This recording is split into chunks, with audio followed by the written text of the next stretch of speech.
ভালো ভালো hospital, cancer hospital সব জায়গায় গেছে। তারা একই কথা বলছে যে ক্যান্সার হয়েছে। তো ওনার বোন জামাই বলছে যে আপনি হোমিও ওষুধ খান, যে খাইলে ভালো হবে। পরে ওইখান থেকে রিপোর্ট গুলা এখানে পাঠাই দেওয়া হয়েছিল। পরে এখানে আসার পরে উনি, আগে ওনার সমস্যা ছিল উনি খাইতে পারতো না, কিছুই খাইতে পারতো না। সাগু জাল দিয়া খাইতো, মানে বমি করতে চাইতো, অস্থির হয়ে পড়া থাকতো। আলহামদুলিল্লাহ এখন খাইতে পারে, মাছ ভাত সবই খাইতে পারে। অস্থিরতা কমছে, আগে চিত হয়ে ঘুমাসতে পারতো না, পেটে পানি আসছিল।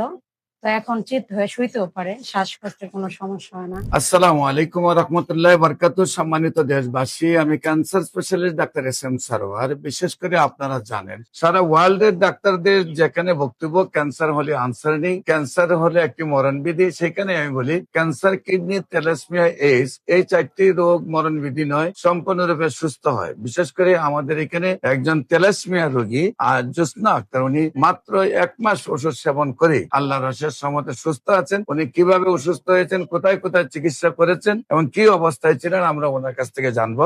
আপনার নাম? জোসনা আক্তার। আপনার কি হয়? আমার যা হয়। আপনার নাম কি? আমার নাম মলি আক্তার। মলি আক্তার। হ্যাঁ। আপনার জালের কি নিয়ে তো আপনি আসছিলেন? হ্যাঁ। হ্যাঁ, তো আপনার নাম হলো জোসনা আক্তার। আপনার স্বামীর নাম? বাবুল খান। আপনার মায়ের নাম? সালেহা বেগম। Post office? কুসুমহাটি, থানা দুহা, জেলা ঢাকা। আপনার কি প্রবলেম হয়েছিল, কিভাবে আপনি কোথায় চিকিৎসা করছেন আর কিভাবে সুস্থ হয়েছে? আচ্ছা, আমি বলি। আমার যা প্রথমে আর কি ব্লিডিং এর সমস্যা হয়েছিল। তারপর উনি আমাদের ওইখানে এক হসপিটালে এক ডাক্তার দেখাইছে, বলছে যে আপনার ওভারিতে সিস্ট হয়েছে, অপারেশন করা লাগবে। প্রথম তো আপনার ব্লিডিং হচ্ছে, হ্যাঁ, ব্লিডিং হয়েছে। তারপরে আপনার ডাক্তারের কাছে নিয়ে হ্যাঁ, গেছেন, হ্যাঁ। তারপরে দেখা গেছে যে ওভারে সিস্ট হয়েছে সিস্ট বলছে। হয়েছে। সেই ওভারে সিস্টের জন্য ওইখানে আর কোনো ডাক্তার দেখানো নেই, ডাইরেক্ট ঢাকা এসে পড়া হয়েছে। উত্তরা মানে বিভিন্ন ঢাকা শহরে মনে করেন ভালো ভালো হসপিটাল, ক্যান্সার হসপিটাল সব জায়গায় গেছে। তারা একই কথা বলছে যে ক্যান্সার হয়েছে। আগে আমরা মানে ওনারা কি যে মানে ওনার ট্রিটমেন্ট দেবো, ওনার ডিসাইডই করতে পারতেছিলাম যে কি করবো। পরে বলছে যে ওনাকে কেমোথেরাপি দেওয়ার পরে অপারেশন করব। তো ওনার বোন জামাই বলছে যে আপনি হোমিও ওষুধ খান, যে খাইলে ভালো হবে। তো ওইখানে একজনের দেখাইছিল, তো ওইটা আমার পছন্দ হয় না। উনি কোনো ডিগ্রি নাই, ওনার কিছু নাই। পরে আমি ভাবিরে বললাম, ভাবি আপনি যদি হোমিওপ্যাথি ওষুধ খান তাহলে এস.এম. স্যারের ওষুধ খান।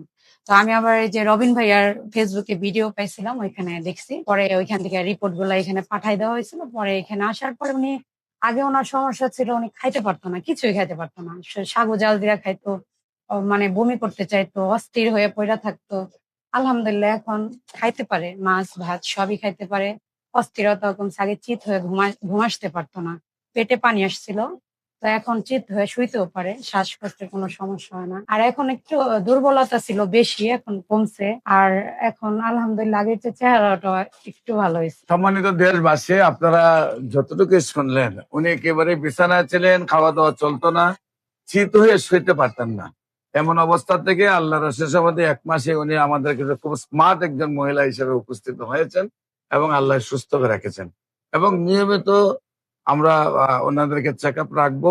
আপনারা দোয়া করবেন উনি যেন স্থায়ী ভাবে, সুন্দরভাবে আল্লাহ আজীবন ভালো রাখেন। ক্যান্সার, কিডনি, থ্যালাসেমিয়া এই 4টি রোগের জন্য যে কোনো সময় যে কোনো পরামর্শের জন্য আপনারা স্ক্রিনে দেওয়া নাম্বারে যোগাযোগ করবেন। আমাদের অফিস ভিজিট করার জন্য আমন্ত্রণ জানিয়ে শেষ করছি। সবাইকে ধন্যবাদ। আসসালামু আলাইকুম ওয়া রাহমাতুল্লাহি ওয়া বারাকাতুহু।